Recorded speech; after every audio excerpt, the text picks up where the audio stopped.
Barbara, akin na yung remote. Ako yung manonood sa TV.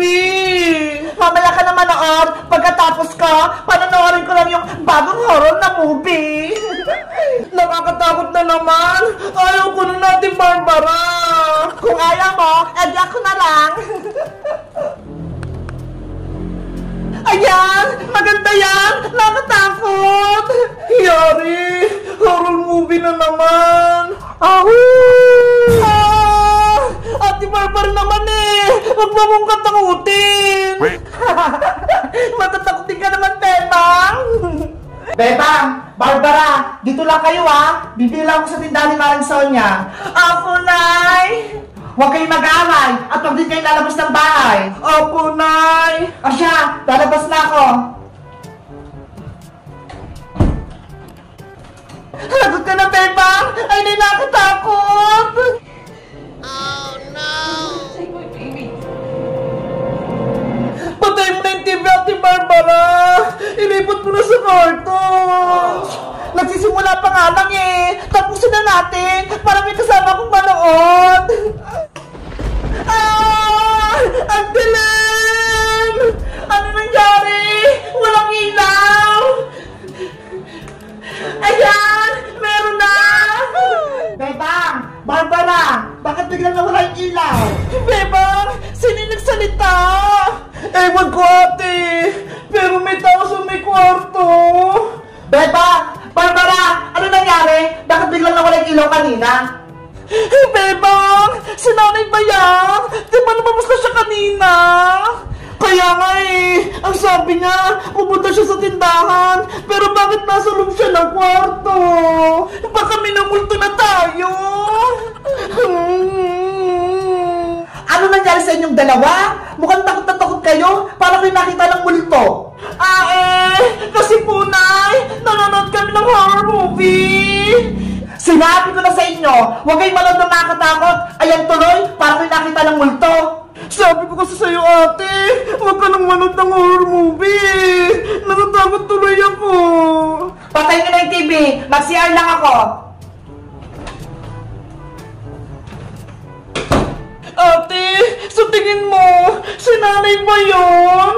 Hindi ko alam, Bebang. Natatakot na ako. Silipin mo nga kung si Nanay yun.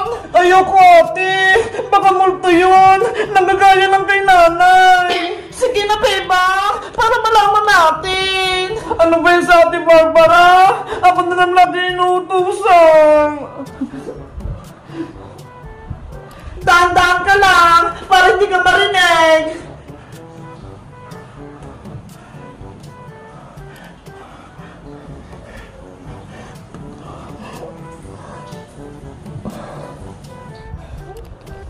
Ate, parang may naliligo sa loob. Bukas yung gripo. Buksan mo yung pinto, silipin mo.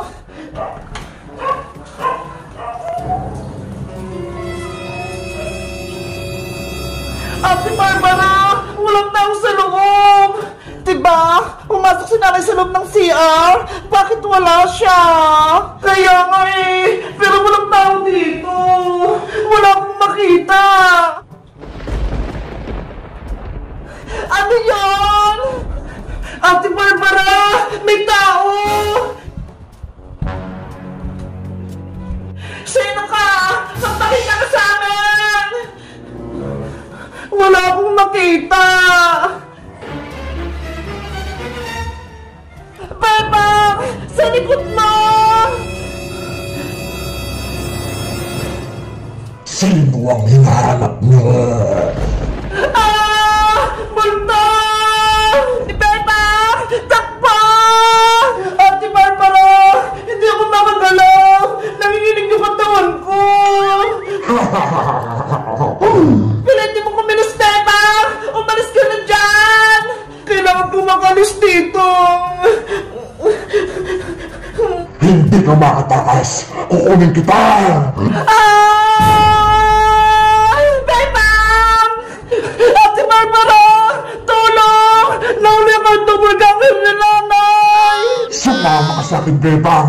Dito sa loob ng banyo! Bitawan mo ako! Multo ka! Akin ka na!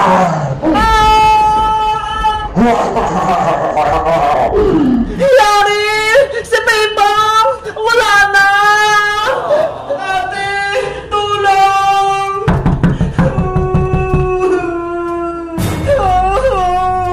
Guys! Anong gagawin ko? Si Bebang! Kinuha siya ng mga gaya ni nanay! Mag-comment lang kayo para sa part